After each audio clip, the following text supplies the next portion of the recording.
Thank you again, Yannick, for your presentation. So now is the time to hear a presentation that investigates the emotional and relational needs of people who practice chemsex from a critical and sex-positive perspective. The author of this presentation is Joseph Uriele De Piano. Joseph De Piano is a practicing psychotherapist that is currently completing a master's degree in sexology at the Université du Québec à Montreal. Their thesis, which focuses on the relational needs of sexually and gender-diverse people who use psychoactive substances in a sexual context, is co-directed by David Lafortune Sgambato and Jorge Floraranda. Joseph holds a master's degree in clinical psychology and frequently works with LGBTQ+ clients. Joseph will present relational needs of gay, bisexual, and other MSM who practice chemsex, preliminary results from a critical and sex-positive perspective. Joseph, you have our full attention. Thank you.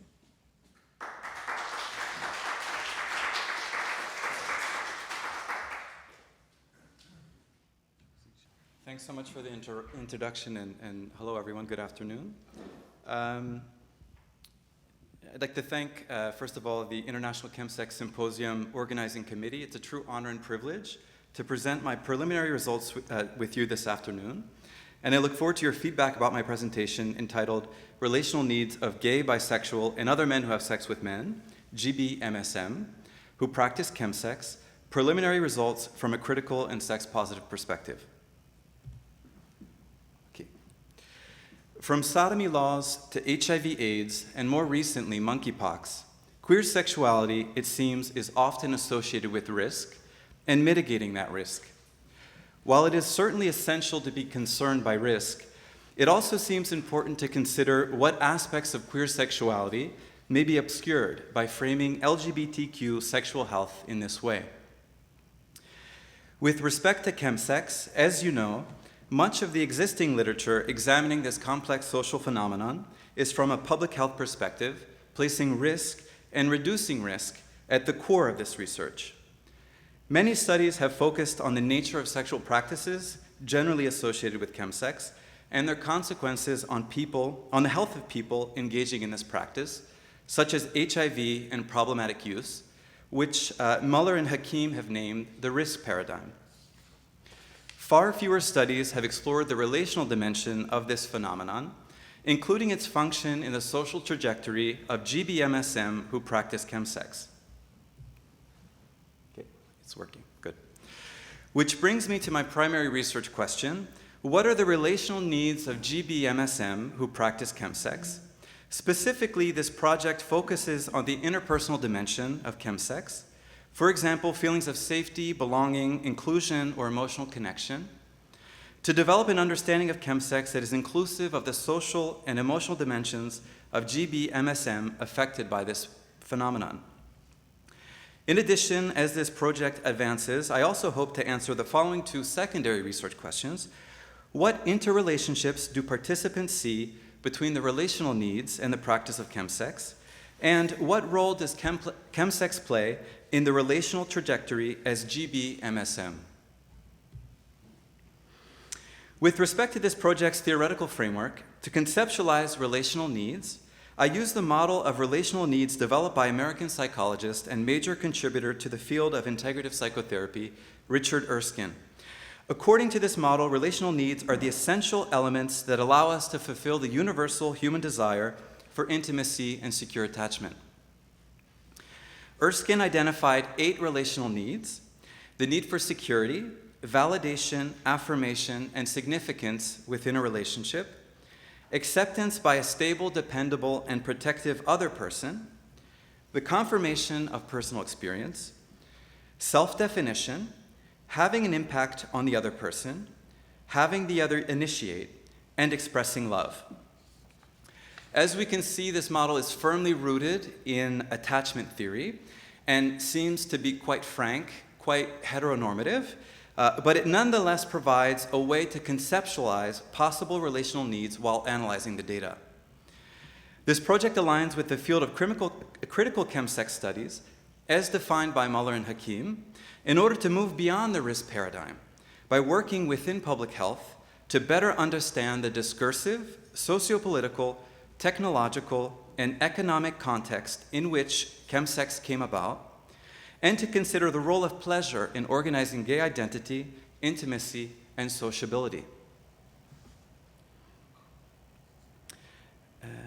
In order to account for the role of pleasure in chemsex, this project adopts a sex-positive vision of sexuality to consider both the risks and the pleasurable aspects of sexuality. That is, a vision that is open to the diversity of sexual practices and preferences.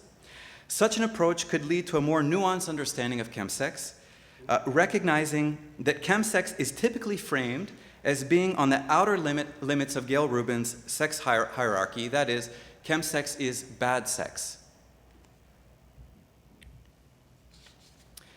This project is based on a secondary analysis of data from the PNP Within Diversity Research Project, conducted by the Canada Research Chaire in Sexually and Gender Diverse Individuals and Their Psychoactive Substance Use Trajectories, which uses a community-based approach. This large-scale study has 5 main objectives: characterize sexually and gender diverse people who use methamphetamine and other associated psychoactive substances, identify their needs in terms of care and support, document the current addiction services for methamphetamine use in various regions of Quebec, evaluate the adequacy of the current services in meeting the needs and realities of sexually and gender diverse people, and finally, propose guidelines to the existing services to better meet the needs of sexually and gender diverse people, as well as offer guidance in developing new services sensitive to the realities of this population. While the larger project used a community-based research approach, this secondary analysis is based on Georgie's phenomenology, which aims to describe lived experiences in order to understand the essential structure of these experiences and the essence of the lived experience. This approach was chosen because it lends itself to understanding a phenomenon in context, in terms of the situated experience and trajectory of those directly affected by the phenomenon, and because it is consistent with a non-pathologizing and humanistic view of mental and sexual health. The preliminary results that I'm presenting this afternoon are based on 5 interviews chosen for their richness in answering the research question. Results for the master's thesis will be based on 15 interviews chosen among the 64 semi-structured interviews conducted with cis and trans men and non-binary people practicing chemsex that participated in the PNP Within Diversity research study, again using purposeful sampling by selecting interviews that answer the research question. With respect to the analysis of the data, audio recordings of the interviews were transcribed orthographically, including all sounds and hesitations. Then the 6-phase approach to thematic analysis was developed by Braun and Clark, was conducted using NVivo 12. This approach consists of familiarizing oneself with the data, generating initial codes, searching for themes, reviewing potential themes, defining and naming themes, and finally producing the report. Codes and themes were verified by my research supervisors. Of note, while some phenomenological approaches are less inclined to use thematic analysis, this analytic strategy is coherent with Georgie's phenomenology.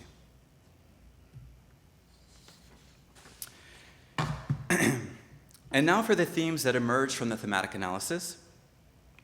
You may notice that several of the themes are overlapping. That is, it's a bit difficult to draw a clear distinction between where one theme ends and the next begins. So just sort of to take that into consideration as I present the 4 themes. The first theme that emerged is entitled Seeking Acceptance and Validation, Breaking Free from Shame. This theme emerged from passages where participants describe their need to be accepted and validated by others, in particular by their peers. That is, other queer people. Participants describe their quest for acceptance and validation as an antidote to feelings of shame. They frequently referred to the desire for acceptance and validation in tandem with wanting to break free from shame. To illustrate this theme, let's consider this passage from Matteo, obviously a pseudonym, who says the following: "It was hard for me to make friendships with gay men, or I think I had a lot of judgment for gay men because I judged myself. I really wanted validation that came from just like the endless sex and also like shame, just like shame and dealing with that shame. Or maybe being able to have sex completely unabated by shame and what it felt like in that moment because I could just put that aside."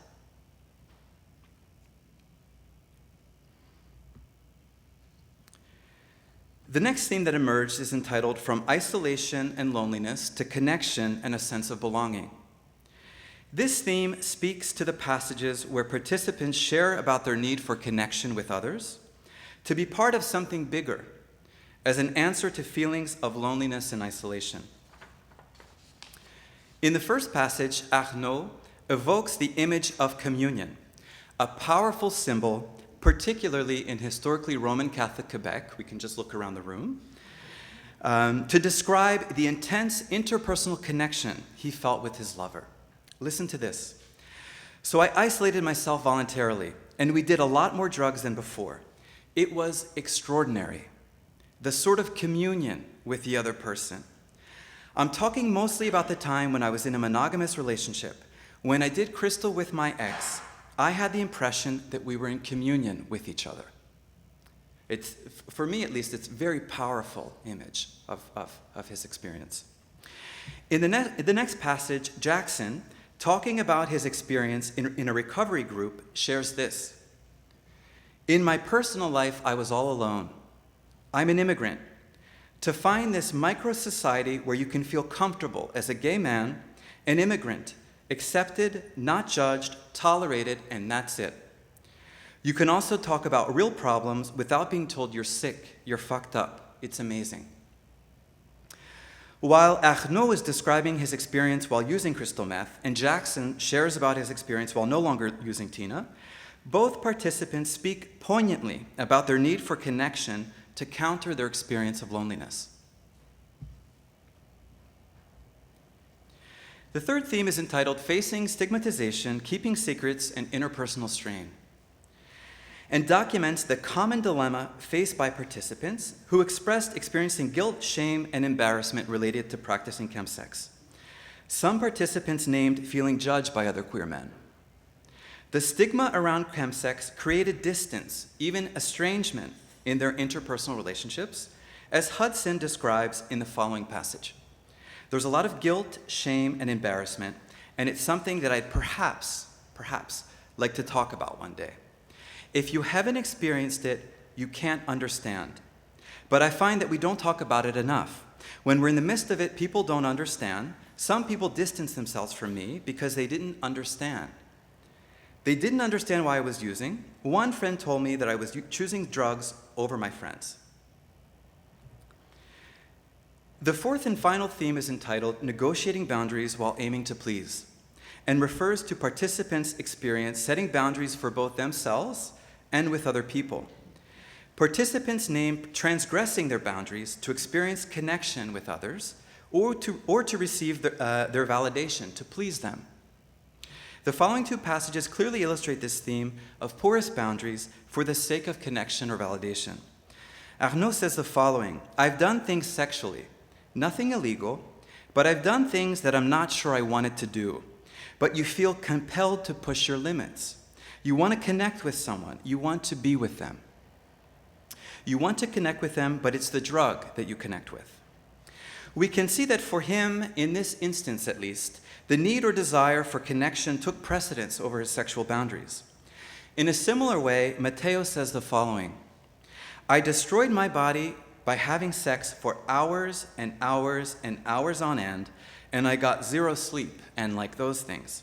I was horrible to myself because in the moment, I was so focused on either fulfilling someone's fantasy or my own desires." Here, Matteo evokes the idea of fulfilling someone's fantasy at his own expense. Shame, as my colleague mentioned shortly ago, around the use of crystal meth, sexuality, and certain sex acts and being a sexual and/or gender minority emerged as a common theme across the interviews. Shame appears to have shaped the relational needs of participants. For example, shame around the use of crystal meth led to relationship difficulties, with some participants distancing themselves from their most significant interpersonal relationships. Indeed, they described a paradox of experiencing closeness in some interpersonal relationships, notably within the chemsex community, while also simultaneously experiencing distance in other relationships, particularly with friends and family outside of their experiences with chemsex. Some participants described being temporarily liberated from the shame associated with certain sexual practices, often seen as taboo. Chemsex allowed them to engage more freely with these practices and with their peers. It seems that shame can be a vicious cycle. Participants may be ashamed of who they are or of certain practices. They then may end up using more substances to manage or mitigate that shame, but their substance use may end up generating yet more shame. Perhaps because of this preponderance of shame, participants unequivocally describe the need for connection and validation. They describe the connection and validation they experience during chemsex sessions, the idea of being part of a community, being accepted and validated by their peers. Participants who reported attending recovery groups explained that their need for connection and validation was fulfilled by attending these support groups. Yet participants who did not ascribe, to an abstinence-based recovery model reported struggling to find this connection, lacking a safe space to feel accepted and validated. It seems that the need for belonging, for community, remains intact when participants stop engaging in chemsex, and this need is often unmet. Further, the sense of belonging and community experienced during chemsex sessions appears to be ephemeral. Participants reported that the connections they make while practicing chemsex didn't always cross over into their everyday lives. The notion of exploring one's sexuality beyond social sexual taboos was reported by all participants. These taboos may be related to sex negativity and the binary framing of good gays that embody homonormativity and bad gays that practice chemsex. So there's a very binary view of chemsex as being bad and shameful. And those that engage in it are, by extension, bad and shameful. Sexuality appears to be a means by which participants were able to meet their need for connection and validation, even though their boundaries became porous at times. They describe the challenge of respecting their own boundaries while also seeking validation and acceptance from others, which were at times contradictory. These preliminary results reveal some similarities and some differences between the relational needs reported by participants and Erskine's model of relational needs. As to the similarities, participants describe the need for validation, acceptance, and confirmation of personal experience by connecting and exchanging with others. Differences include self-definition, having an impact on the other person, having the other initiate, and expressing love.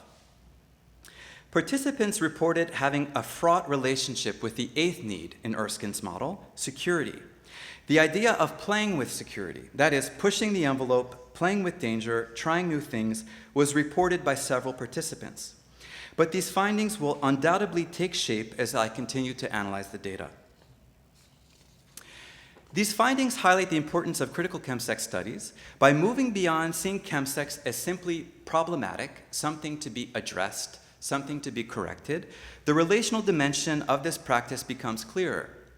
Indeed, chemsex can offer another lens through which to understand queer experiences by considering its positive aspects, in addition to its potential dangers. This practice has emerged in a particular time and place, and it is important to consider the social structures that may be shaping this phenomenon. In addition, by centering pleasure and questioning sex negativity, a more nuanced understanding of chemsex, including the ways that it allows folks to meet their relational needs, becomes apparent. Thank you.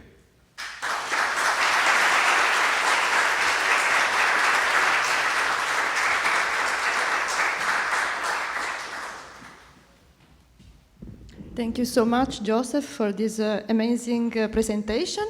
So we have time for questions, time for comments. Thank you. I have a question for you. Okay. So I would like to ask about, since you have an expertise in psychology and another in sexology and also in social science, I would like to ask about your interdisciplinary approach in your research. So if you can say more. Sure. Thank you. Yeah, thanks, Ida, for the question. I think my interdisciplinary approach is evidenced by my adherence to sort of critical chemsex studies, because I think it's for me it's clear as day that it's vital to move beyond risk and to meet clients, to meet folks where they are, because by sort of pushing this down their throat, right, that they must change, they must do something, they must give it up, I think we can in fact end up doing harm inadvertently, and I think.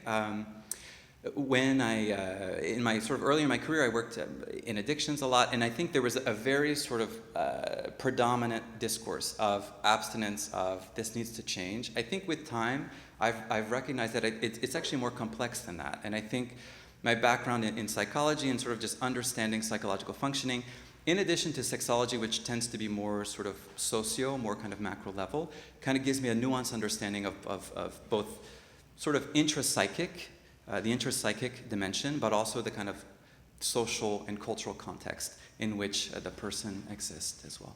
So, yeah. Are there any other questions? No? Thanks so much.